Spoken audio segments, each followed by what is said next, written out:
I'm probably still one of the only guys that'll still do an actual record release party. Yeah. You know, the whole 9. You know what I mean? Like, I don't really see a lot of people doing that anymore. They do a full rollout. You know. Hell yeah. So I still want to do that because, to me, those are my championship belts. To say that I released another album, you know what I mean? Well, I So would love to be that Chris Rock collab on your thing. Yeah, I don't know if you ever heard like Lil Jon's or other videos where Chris Rock comes on there and like, says the little words. Talking. I love Beautiful Drunk Show. You know, I love myself to come up on there and say a couple words for you, man. Yeah, you know, yeah. I fucking love your music, man. You know, I think so many times we take our greats for granted. You know what I mean? Like I'm a salute you. I'm a salute fucking Busta Rhymes. Like these are my people that brought us up from the nothing. You know? These are people that taught us everything. These are the people that infused rock with rap. And I definitely think of you as one of the names now that I've heard your music and listened to you. You're one of the names, one of the greats, man. And it's not every time that we meet each other that are progressive. Us individuals that are of the brown or black pride, you know what I mean, that do this to the progressive manner. We are so used to dumbing ourselves down that we get used to it and we don't progress. But you're sitting here in front of me. You're definitely people that we talk about when we say progressive, say knowledgeable, and we say learning, and we say person that's teaching everybody else. I want to know what you got to tell the people as far as your sign off, as far as, you know, your great knowledge that you want to tell everybody else. You know what I mean? I would just tell everybody, man, you know, find what you love to do. Mom used to have a saying like, love it, get paid, never sell your dream.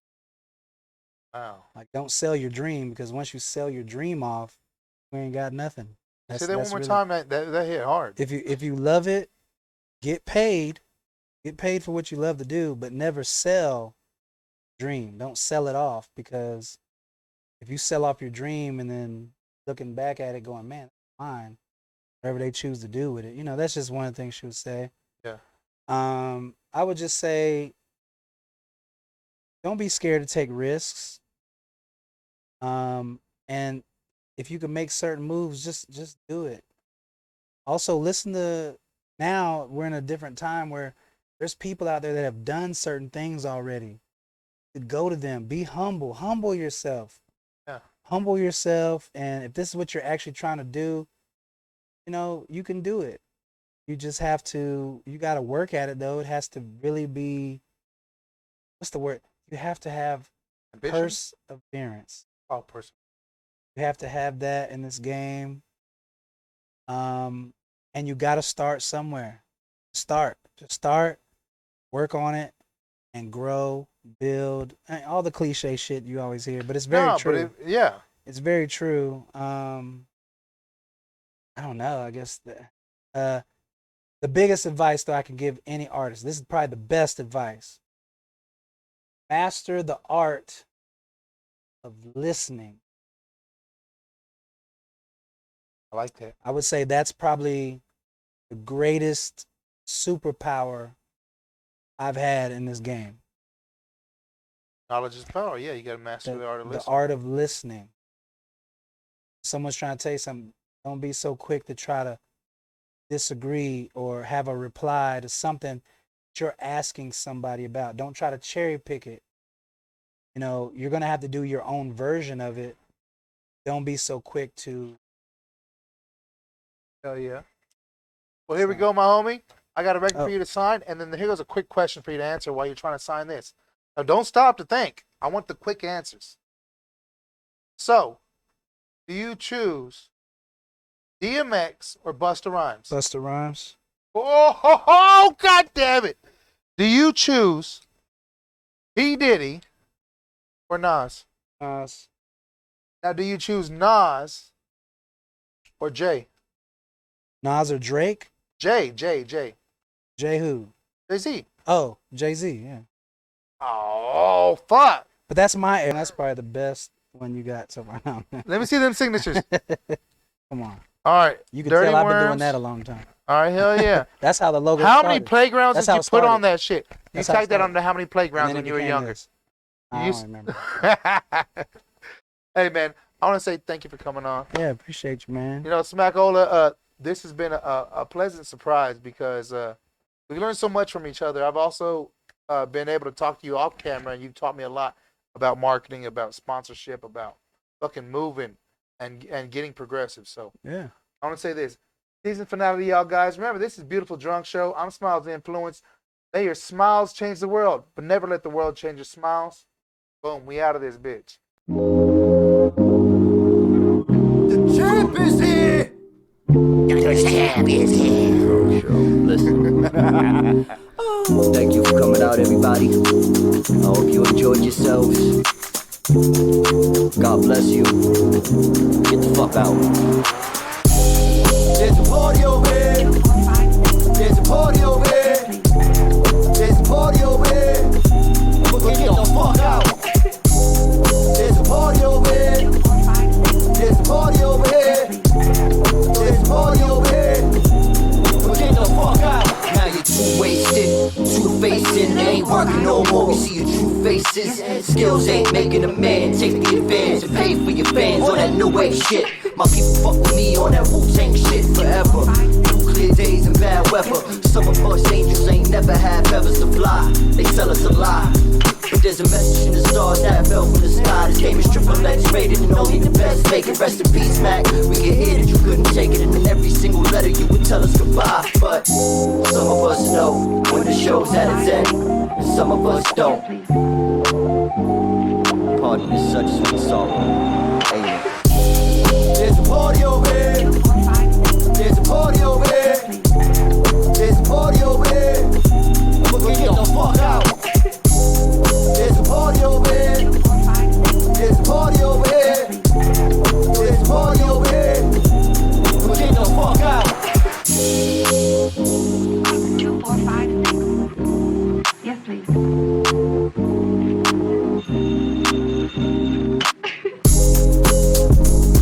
2, 4, 5, 6. Yes, please.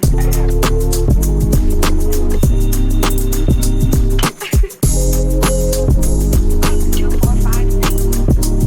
Yes, please. Oh yeah. 2, 4, 5, 6. Yes, please. Oh shit.